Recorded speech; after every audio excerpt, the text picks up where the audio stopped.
I'm going to tell you a really incredible story that I have firsthand information on. The story begins at Loring Air Force Base in northern Maine near Limestone back in 1975. The 42nd Bomb Wing consisted of 2 air refueling squadrons and a bomber squadron.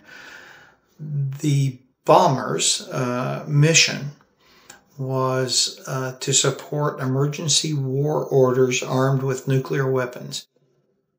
I'd like to give you some background about the UFOs over Loring before we get into the details of the formation flight. A couple of weeks, or maybe even as few as a couple of days before this particular formation flight, a meeting was called by the 42nd Bomb Wing for all of the flight crews, for all 3 of the flying squadrons, to be held at the alert facility. So this was unusual. It was the first time that it happened for me in all the time that I had been there, so I was kind of curious as to what this is going to be about. So at the beginning of the meeting, a uniformed major says, listen, if you don't have a security clearance of at least secret, you need to leave. There was only a couple people that got up out of the couple hundred people that were there. The major started off by saying, if you haven't heard, there has been a UFO reported over the base, over the nuclear-armed B-52s that are on alert, over the nuclear weapons storage facilities that had nuclear weapons stored at them at this time. So it was very serious situation, and that's what this meeting was all about. It's hovering without making any sound. It does have a few lights. It moves erratically. It can move very quickly, unconventionally, rapid straight line movements, straight vertical movements, can turn without any apparent radius in the turn. So it's a pretty incredible technology. The wing staff was pretty concerned about it, so they had notified SAC headquarters. And we were told, don't talk to anybody about it. If you have one of these incidents, you can talk to us, and we'll be debriefing you. But outside of this room, don't talk about it. And we're also concerned that the local press is going to get wind of all the extra ground forces and the fighters that we're bringing in to help us deal with this issue. So we're going to tell them that there's a Canadian helicopter crossing the border and harassing us. So I think that's pretty incredible. But that's the background for the story that I'm going to tell you.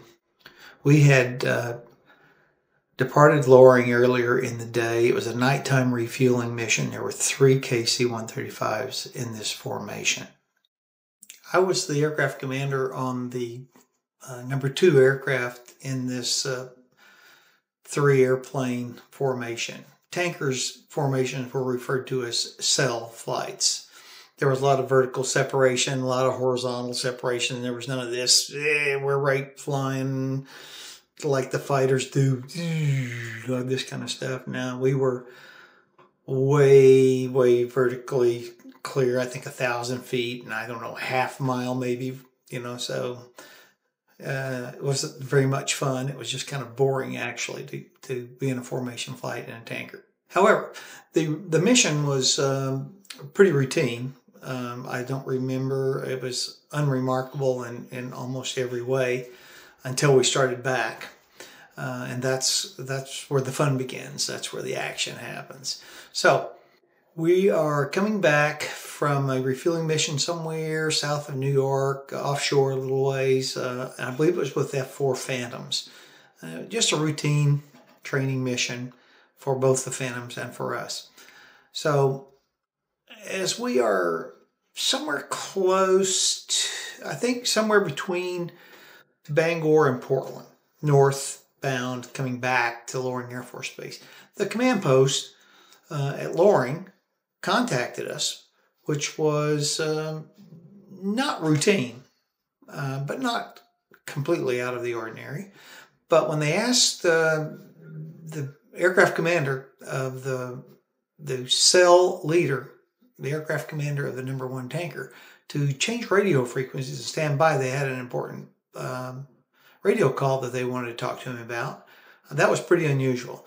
So it didn't take me long to say, hey, I'm going to take one of my spare radios and go listen and see what this guy is going to get briefed on. So I tuned in. Number 3 tanker probably had the same curiosity. He did the same thing, I'm sure. And we're listening to the command post telling the cell formation leader, listen, the UFO is over the base again right now. And we want you to pass off the leadership of the formation of the cell flight to the number 2 aircraft. And then we want you, number 1 aircraft, to turn your lights out, turn your radios off, and head straight to the base at your own discretion. Altitude, airspeed, path, whatever, at your own discretion. Which is unusual, very unusual to hear that. Incredible, as a matter of fact. So I was quite shocked. So the cell leader acknowledges and says, will do. So the next thing you know, I'm getting a call from him. He's contacted me and said, listen, I just got special orders. I have to depart the formation. You're going to take over leadership of the cell. Let the navigators coordinate our positions. When you're ready, you got it. So the navs did that. I was convinced that we were where they said we were. I could see some of the cities, so I knew we were close. So I trusted the nav, and off we went to the initial approach fix. And the aircraft commander of the number 1 tanker turns his lights off. I don't hear any more communication, so he's now radio silent. And in the moonlight, I could see his silhouette, and down he descended into the darkness, heading straight for Loring Air Force Base. I would have loved to have traded places with him. So number 2, now the old number 3, and number 2 and I started to head to the initial approach fix, which is quite a ways south of the south end of runway 36. Runway 36 lands to the north. So going straight to the base is a lot faster, and everything unfolds with that aircraft as he approaches the base well before I make it to the initial approach fix. I start hearing tower channel frequency communications that are really exciting.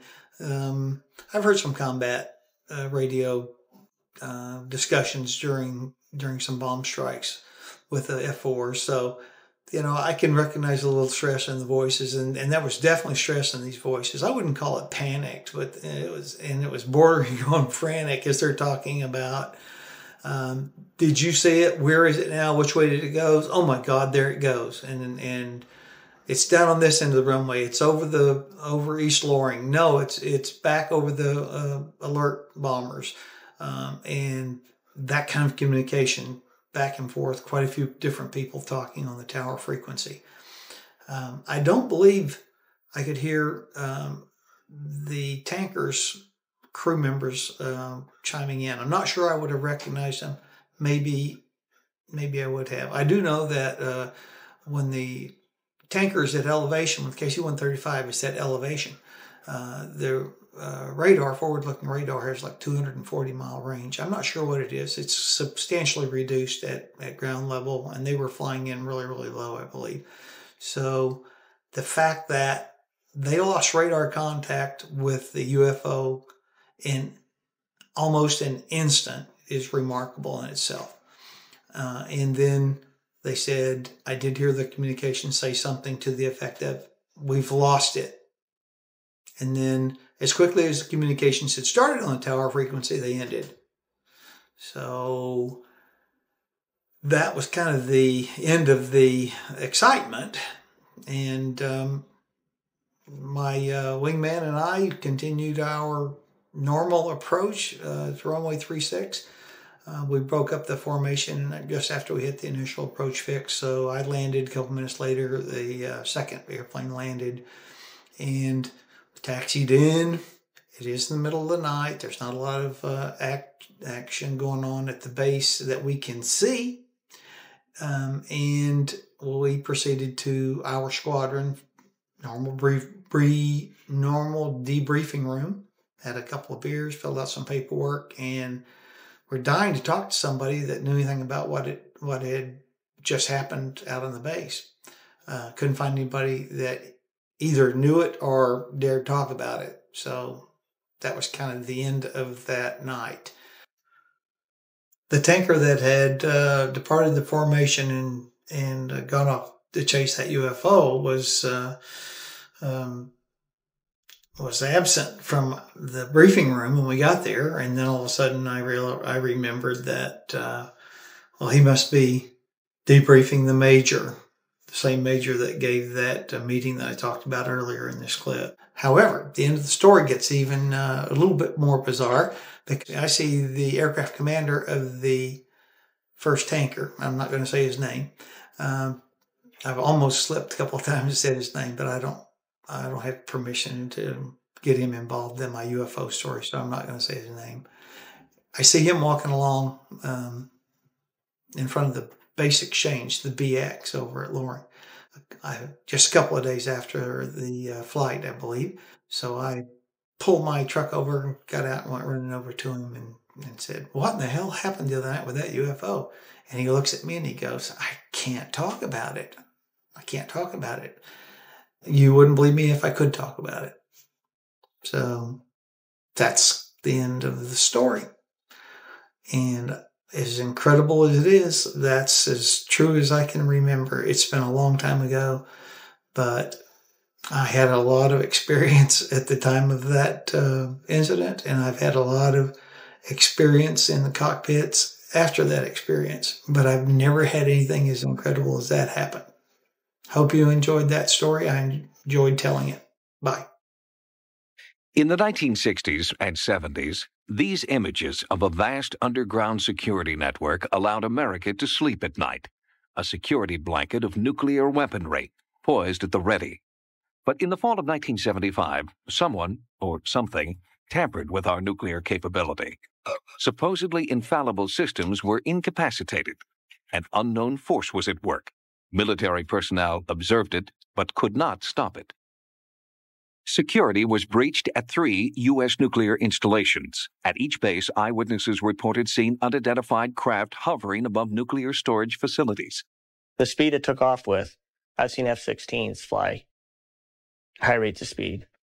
And this was here and gone from a dead still hover. One of the installations was here, Wurtsmith Air Force Base in Oscoda, Michigan.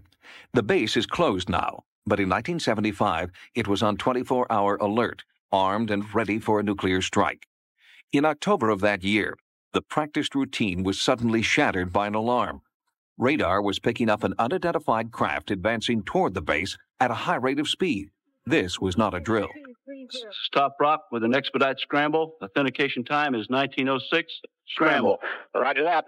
On radar, the UFO appeared to be closing in fast, but jet interceptors could not locate any aircraft in the area. Author Barry Greenwood has spent nearly 20 years researching the 1975 incident. There were at least a dozen U.S. and Canadian military bases that were overflown during a 3-week period in 1975. According to this Defense Department memorandum, military personnel filed official sightings reports after visual and radar contact was established. In each case, the UFO appeared to be headed directly for nuclear weapons storage facilities. The person writing the report stated that when one object came low over a weapons storage area, that it appeared to demonstrate a clear intent over this area, meaning it seemed to have intelligence. We've spoken to a number of eyewitnesses involved in the 75 incidents. They are all emphatic that what was seen was certainly not conventional aircraft. One of the eyewitnesses to the Wurtsmith incident was civilian aircraft mechanic Rick Eberhardt. In 1975, he lived directly across from Wurtsmith's main gate. One evening, I went to bed approximately 1 o'clock. I was awakened in the morning by a bright, glowing orange colored light that was coming in through our sliding glass doors. Bright orange, glowing orange, fluorescent orange. I don't think I've ever seen an orange that bright in my life. It lit up my house. on the inside like we had the lights on. So I got up to investigate, went to the sliding room doors, looked out over the creek. There was a large, glowing orange oval-shaped object. To me, it looked like it was probably about 2 to 3 football field lengths long and a good couple wide. It hovered over there for, I'd say, good 3 to 4 minutes. And at that time, it sped off at a high rate of speed, heading away from the airbase. I was scared. There was fear running through me, and I couldn't believe what I had seen. Eberhardt's testimony is important because military eyewitnesses will not talk on the record. It's very difficult to find military witnesses because they're, at the time, covered by regulations. They certainly cannot take a story like a UFO sighting and go running to the press with it. And I decided, along with several other researchers, to file Freedom of Information requests with the Pentagon, with the Air Force, with the bases involved to find out if there was some documentation as to what was occurring over these bases. And the Pentagon had advised the bases to invoke a Security Option 3 alert. According to this Air Force document, the high-level security alert was ordered because, quote, penetration of sensitive areas during the hours of darkness have prompted the implementation of Security Option 3 at our northern tier bases, unquote. Sightings had occurred at Malmstrom, Wurtsmith, and Loring Air Force bases. The reason this is so significant and interesting is that they seem to be focused on atomic weapons and some mysterious objects, which they call mystery helicopters. Some kind of unidentified objects were seen and tracked on radar flying around in areas where they had no business being. In fact, these bases, because of what they stood for, they were our massive retaliation capability, and therefore they were very high security bases with usually security police and guard dogs, barbed wire, alarm systems, all kinds of things that made them very highly secure bases. And that's why this is so significant, that whatever this was flying around could just penetrate all these defenses at will. Timothy Good is the author of Above Top Secret. He believes the extent of the UFO invasion was far greater than the 3 incidents reported by the Air Force. According to some researchers and some people who have come forward, there were several occasions when UFOs hovered over the nuclear missile silos when it was shown on the control panel that the missile would not have been able to have been launched. Could UFOs invade and neutralize America's missile launch capability? According to ufologists, they could, and did. Malmstrom Air Force Base, during the first week of November of '75, had several intrusions near missile silos, one involving an object which, according to one witness, hovered over the silo and somehow managed to change the tracking numbers on the missile. According to the witness, the missile had to be removed and retooled to make it work again. And to see this, not in UFO books, but in government military messages, was a real eye-opener. And I think that if the public had known that at the time, there would have been great alarm. To the Air Force, Wurtsmith is a dinosaur whose extinction was made possible by the end of the Cold War. To ufologists, it's a silent reminder that UFOs have been among us and that their intent is clear. So it's not the first time in UFO history, won't be the last. There are lots of cases where these things were real and unexplained and flying in and out of these top security areas at will, and they had no control over it. This would cause them a serious problem. They can't say, we're defending you. They just can't. It's beyond their capability, and they shouldn't be held to blame for this. I just wish they would be a little more candid about with the public about what goes on in these cases.